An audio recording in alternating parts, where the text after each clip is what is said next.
بسم اللہ الرحمن الرحیم۔ عشق الہی کے تین امتحان۔ عشق الہی کے میدان میں سیدنا ابراہیم علیہ السلام نے مضبوط قدم رکھا۔ اللہ تعالیٰ نے جب ان کو آزمایا تو وہ اس آزمائش میں کامیاب ہو گئے۔ اسی حقیقت کو قرآن مجید میں یوں بیان کیا گیا ہے، اور یاد کرو اس وقت کو آزمایا ابراہیم کو اس کے رب نے کچھ باتوں میں، اور وہ اس میں کامیاب ہوئے۔ ہمارے حضرت مرشد عالم رحمۃ اللہ علیہ فرماتے ہیں کہ فتمہ ہنہ کا مطلب یہ ہے کہ وہ اس میں 100% کامیاب ہوئے۔ اب آپ کی خدمت میں ان چند باتوں کی تفصیل کرتا ہوں۔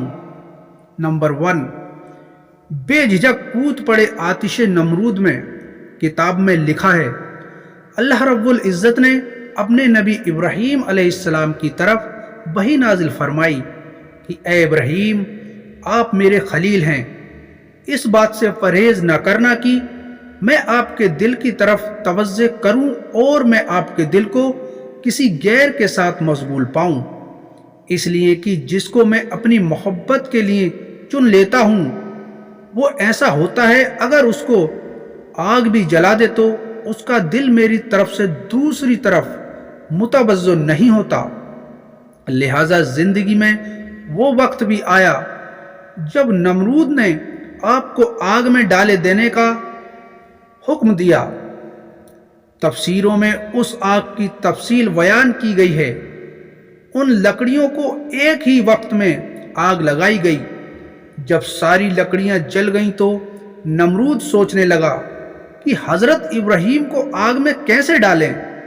آخرکار شیطان نمرود کے پاس آیا اور اس نے سمجھایا کہ ایک جھولا بنا لیجئے اور اس میں بٹھا کر ان کو آگ میں پھینک دیجئے، اس طرح یہ آگ کے ٹھیک بیچ میں جا کر گریں گے۔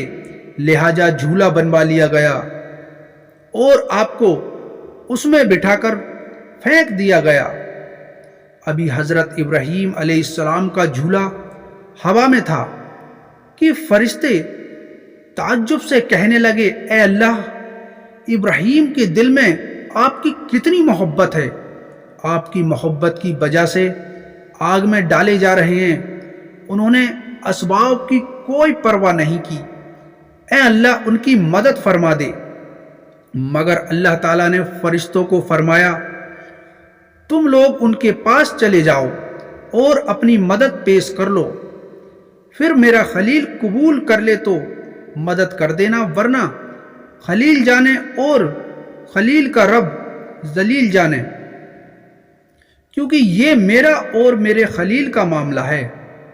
لہذا فرشتوں نے ابراہیم علیہ السلام کے پاس آ کر مدد پیش کی، مگر آپ علیہ السلام نے ان کی بات سن کر فرمایا، مجھے تمہاری حاجت کوئی نہیں۔ پھر حضرت جبریل علیہ السلام حاضر ہوئے اور مدد پیش کی۔ ابراہیم علیہ السلام نے پوچھا، جبریل، آپ اپنی مرضی سے آئے ہیں یا اللہ رب العزت نے بھیجا ہے؟ جبریل علیہ السلام نے عرض کیا کہ میں آیا تو اللہ کی مرضی سے ہوں، مگر اللہ تعالیٰ نے مجھے فرمایا ہے کہ اگر مدد قبول کریں تو مدد کر دینا۔ حضرت ابراہیم علیہ السلام نے فرمایا، نہیں، جب میرا اللہ کو میرے حال کا پتہ ہے تو پھر مجھے یہ کافی ہے کہ پروردگار جانتا ہے کہ ابراہیم کس حال میں ہے۔ میرا مالک اور محبوب جانتا ہے کہ مجھے اس کے نام پر آگ میں ڈالا جا رہا ہے، لہٰذا میں آگ میں جانا ہی پسند کروں گا۔ جب فرشتے واپس چلے گئے تو اللہ رب العزت نے آگ سے مخاطب ہو کر ارشاد فرمایا، اے آگ، میرے ابراہیم پر سلامتی والی ٹھنڈک والی بن جا۔ نمبر 2، ویرانہ وادی میں حضرت اسماعیل علیہ السلام کی پیدائش ہو گئی تو اللہ رب العزت نے ابراہیم علیہ السلام سے فرمایا، اے میرے پیارے خلیل، آپ اپنی بیوی کو ویرانہ وادی میں چھوڑ آئیے۔ اس لیے آپ اپنی بیوی حضرت ہاجرہ رضی اللہ عنہا اور بچے حضرت اسماعیل کو بیت اللہ کے قریب جہاں پانی اور ہریالی کا نام و نشان نہیں تھا چھوڑ دیتے ہیں، کوئی بات بھی نہیں کرتے اور پھر واپس ملک شام جانے کے لیے کھڑے ہو جاتے ہیں۔ یہ کوئی آسان کام نہیں تھا۔ ذرا تصور کر کے دیکھیے کہ اپنی بیوی کو اکیلے مکان میں چھوڑ کر آنے کے لیے بندے کا دل تیار نہیں ہوتا۔ آپ نے جواب دینے کے بجائے سر ہلا دیا کہ ہاں، میں اللہ کے حکم سے آپ کو یہاں چھوڑ کر جا رہا ہوں۔ جب اس نیک بیوی نے یہ سنا تو کہنے لگیں، اگر آپ ہمیں اللہ کے حکم سے یہاں چھوڑ کر جا رہے ہیں تو اللہ تعالی ہمیں کبھی ضائع نہیں فرمائے گا۔ پھر آپ اپنے بیوی بچوں کو وہاں چھوڑ کر واپس ملک شام چلے آئے۔ نمبر 3، سکھائی کس نے اسماعیل علیہ السلام کو فرزند دی۔ اپنی جان دینا آسان ہوتا ہے، لیکن اپنے سامنے اپنے بچے کو مرتے دیکھنا اس سے بھی بہت زیادہ مشکل کام ہے۔ اس لیے تو بچے کو بچانے کے لیے ماں باپ آ جاتے ہیں اور کہتے ہیں کہ پہلے ہمیں مارو پھر بچے کو ہاتھ لگانا۔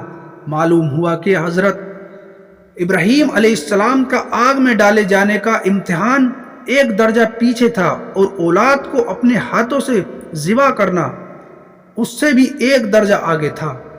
حضرت ابراہیم علیہ السلام اپنی بیوی اور بچے سے ملنے ملک شام سے مکہ مکرمہ آئے۔ آپ نے 8 ذی الحجہ کو خواب دیکھا کہ میں اپنے بیٹے کو اللہ کے نام پر ذبح کر رہا ہوں۔ آپ صبح اٹھتے تو سوچنے لگے کہ شاید قربانی مطلوب ہے، اس لیے آپ نے 70 اونٹ اللہ کے راستے میں قربان کر دیے۔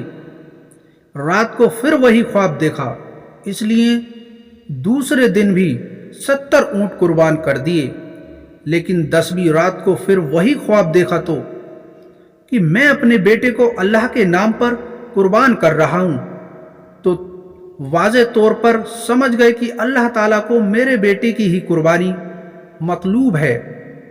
اس لیے آپ نے پکا ارادہ کر لیا کہ اب مجھے اپنے 7 سالہ بیٹے اسماعیل کو اللہ کی راہ میں قربان کرنا ہے۔ چنانچہ جب صبح ہوئی تو حضرت ابراہیم علیہ السلام نے اپنے بچے کو پیار کیا اور کہا، بیٹا میرے ساتھ چلو۔ بیوی نے پوچھا، کہاں؟ آپ نے فرمایا، کسی بڑے کی ملاقات کرنی ہے۔ نام نہ بتایا کیونکہ وہ آخر ماں ہے، ممکن ہے کہ قربانی کا نام سن کر اس کا دل پسیج جائے گا اور اس کی آنکھ سے آنسو آ جائیں گے اور صبر و برداشت میں کچھ فرق آ جائے گا۔ اس لیے موٹی سی بات کر دی کہ کسی بڑے کی ملاقات کے لیے جانا ہے۔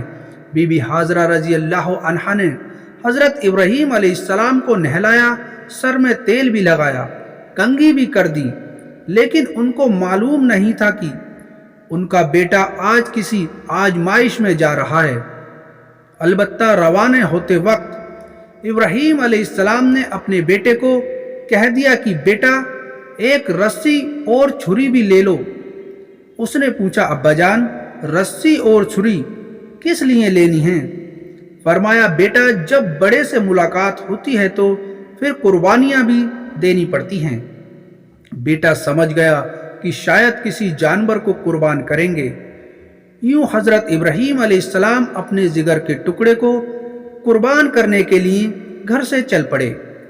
جب وہ اپنے گھر سے چلے تو پیچھے شیطان ملعون بی بی حاضرہ رضی اللہ عنہا کے پاس آیا اور کہنے لگا، تجھے پتہ بھی ہے کہ آج تیرے بیٹے کے ساتھ کیا ہونے والا ہے؟ انہوں نے پوچھا، کیا؟ تو وہ کہنے لگا، تیرا میاں تیرے بیٹے کو ذبح کر دے گا۔ انہوں نے کہا، بوڑھے تیری عقل چلی گئی، کبھی باپ بھی اپنے بیٹے کو ذبح کرتا ہے؟ وہ کہنے لگا، ہاں ان کو اللہ کا حکم ہوا ہے۔ جب اس نے یہ کہا تو کہنے لگی، اگر اللہ کا حکم ہوا ہے۔ محترم عزیز دوستو، امید کرتے ہیں ویڈیو کا بھاگ 1 آپ کو اچھا لگا ہوگا۔ جلد ہی آپ کی خدمت میں بھاگ 2 لے کر حاضر ہوں گے۔ تب تک کے لیے اجازت دیجیے۔ خدا حافظ۔